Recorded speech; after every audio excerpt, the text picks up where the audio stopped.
12:30 बजे का इंसिडेंट है। एक कुलदीप नाम का बदमाश है, वो मंडोली जेल में लॉज्ड था अभी। वहाँ से उसको सर्जरी की ओपीडी के लिए रेफ़र हुआ था। 3rd बटालियन के लोग उसको लेके आए थे यहाँ जीटीबी हॉस्पिटल में। उसको दिखवाया गया है और उसके बाद दिखाने के बाद जब पुलिस टीम उसको लेके लौट रही थी, उस समय कुछ बदमाशों ने फायरिंग की और 3rd बटालियन के जो हमारी गार्ड थी उसके साथ, उन्होंने इमीडिएटली फायर ओपन किया, रिटेलिएटरी फायर किया। उसके अंदर एक बदमाश की डेथ हुई है और एक बदमाश घायल है जिसका अभी यहाँ इलाज चल रहा है। और जो इस तरह का एक भगदड़ सी मची थी, उसके अंदर उसका फ़ायदा उठा के जो कुलदीप है वो भी फरार हुआ है। दिल्ली में एक बड़ी वारदात हुई है। आनंद तिवारी हमारे सहयोगी इस वक्त हमसे सीधे जुड़ रहे हैं। आनंद, क्या प्राथमिक तौर पर पुलिस विभाग बता पाया है? क्या कहीं कोई एक बड़ी साजिश रची गई थी और क्या अब तक समझ पाई है वारदात के बारे में पुलिस?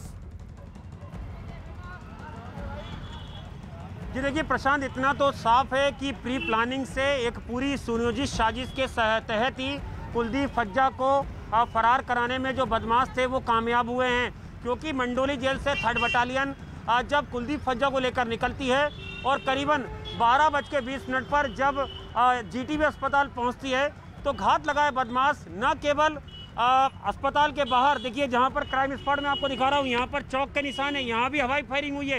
एक चश्मदीद से हमने बात करी, ये गेट नंबर 7 है जीटीबी अस्पताल का, यहां पे बदमाशों ने फायरिंग करी। ओपीडी के आगे जो महिला डिपार्टमेंट था इमरजेंसी का, वहां पे फायरिंग करी। ओपीडी के रास्ते में फायरिंग करी और जो एग्जिट गेट था वहां पर एक बदमाश ढेर हुआ है।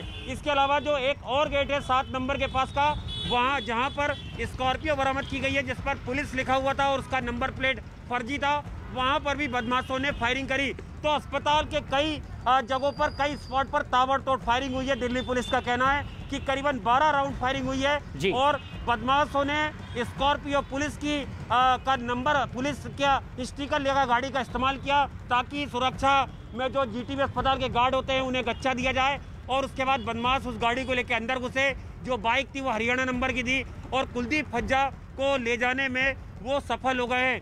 कहीं ना कहीं अस्पताल के अंदर जो कैमरे लगे थे वो भी काम नहीं कर रहे थे, दिल्ली पुलिस का कहना है। तो एक तरीके से पूरी प्लानिंग थी और पूरी प्लानिंग का फायदा उठाकर कुलदीप फज्जा को भगाने में बदमाश कामयाब हुए हैं। हालांकि 3rd बटालियन ने एक बदमाश को ढेर कर दिया है और जो बदमाश घायल हुआ है उसके सही होने का पुलिस इंतजार कर रही है कि उससे क्लू मिले कि आखिर कौन गैंग मेंबर्स थे जिन्होंने इस पूरी वारदात का ताना बाना बुना। और ये बहुत जरूरी भी है कि आखिर कैसे इस पूरी साजिश को अंजाम तक पहुंचाया गया। लेकिन सबसे अहम है वो कार जिसका सहारा लिया बदमाशों ने अपने एक साथी को छुड़ाने के लिए। हमारे सहयोगी आनंद की ये रिपोर्ट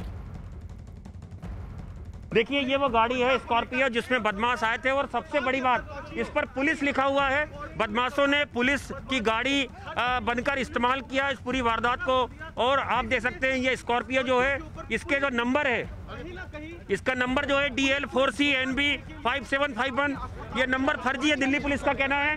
लेकिन जो बाइक का नंबर है वो ट्रेस हो गया है, वो बाइक जो है वो हरियाणा की थी। और देखिए पुलिस यहाँ पर खड़ी हुई है, बदमाश यहाँ पर आए। एक और चौंकाने वाली बात कि अस्पताल के अंदर के सीसीटीवी कैमरे काम नहीं कर रहे हैं। पुलिस का कहना है कि मेंटेनेंस का काम चल रहा था, इसलिए कोई फुटेज उन्हें हाथ नहीं लगी है। यानी जाहिर तौर पर प्री प्लानिंग से ये पूरी वारदात हुई है, ये पूरा इनकाउंटर हुआ है, ये पूरा शूट आउट हुआ है। जिस तरह से बदमाश घात लगाकर कुलदीप फज्जा को छुड़ाने अस्पताल के अंदर पहुंचते हैं, यहाँ पर ताबड़तोड़ फायरिंग करते हैं और उसके बाद वो यहाँ से फरार हो जाते हैं। तो दिल्ली पुलिस इस पूरे मामले की जांच कर रही है। ये गाड़ी का रहस्य जो है वो खुल चुका है। ये गाड़ी बदमाशों ने इस्तेमाल करी, इस पर पुलिस लिखा हुआ था। ये गाड़ी कहाँ से आई और ये गाड़ी किसकी थी, अब ये जांच दिल्ली पुलिस कर रही है। कैमरामैन पंकज के साथ आनंद तिवारी, न्यूज़ 18 इंडिया, दिल्ली। और एक बड़ी साजिश रची गई है। हालांकि मुठभेड़ में एक बदमाश मारा भी गया, लेकिन आनंद, कई सवाल खड़े होते हैं इस वारदात के बाद। ऐसे में क्या कहीं पुलिस की लापरवाही और चूक भी सामने आ रही है? उस बारे में क्या जांच पड़ताल की बात कही जा रही है? जी देखिए बिल्कुल प्रशांत, जिस तरह से मैं आपको दिखाता हूं, जो गाड़ी स्कॉर्पियो मिली है वो गाड़ी चोरी की थी, जो अब तक पुलिस को प्राइमा फेसी लग रही है। क्योंकि गाड़ी ईश्वर सिंह के नाम पर रजिस्टर्ड है और उसके फर्स्ट ऑनर ईश्वर सिंह है। लेकिन कहीं ना कहीं जो गाड़ी है उसका इंश्योरेंस एक्सपायर हो गया था। राजौरी गार्डन का एड्रेस इसमें बताया जा रहा है। तो कहीं ना कहीं बदमाशों ने पहले एक चोरी की गाड़ी का इस्तेमाल करा, एक हरियाणा नंबर की बाइक का इस्तेमाल करा, उसके ऊपर पुलिस लिखा और उसके बाद वो बिल्कुल आसानी से जीटीबी अस्पताल के अंदर दाखिल होते हैं और जगह जगह ताबड़तोड़ फायरिंग करते हैं। उस वक्त फायरिंग करते हैं दिन दहाड़े, जब कई मरीज और उनके तीमारदार, बच्चे, बुजुर्ग, हर उम्र के यहाँ पे जो पेशेंट है उनके तीमारदार हैं, अस्पताल के तमाम डॉक्टर, स्टाफ है, नर्स हैं, वो अस्पताल के अंदर मौजूद थे। और जैसे ही फायरिंग होती है, अफरा तफरी मचती है और इसी का फायदा उठा के जो कुलदीप फज्जा है उसे उसके साथी छुड़ाने में कामयाब हो जाते हैं। मिर्ची पाउडर का इस्तेमाल किया गया ताकि पुलिस की आंखों में मिर्ची पाउडर डाल के ये पूरा जो है माहौल यहाँ का भगदड़ का बनाया जाए और पुलिस जो है वो बदमाशों को पकड़ नहीं पाए। लेकिन उसके बावजूद 3rd बटालियन ने जवाबी फायरिंग करी और इस इनकाउंटर में एक बदमाश ढेर हो गया है। लेकिन कहीं ना कहीं प्रशांत, इस पूरी वारदात के तार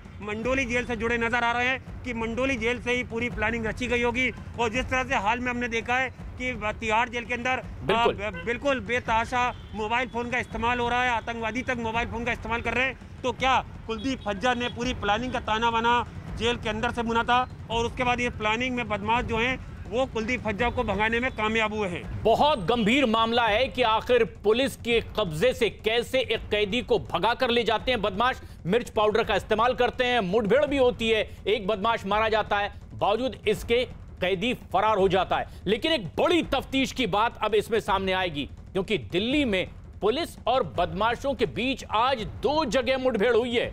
पहली मुठभेड़ दिल्ली के प्रगति मैदान के पास हुई है।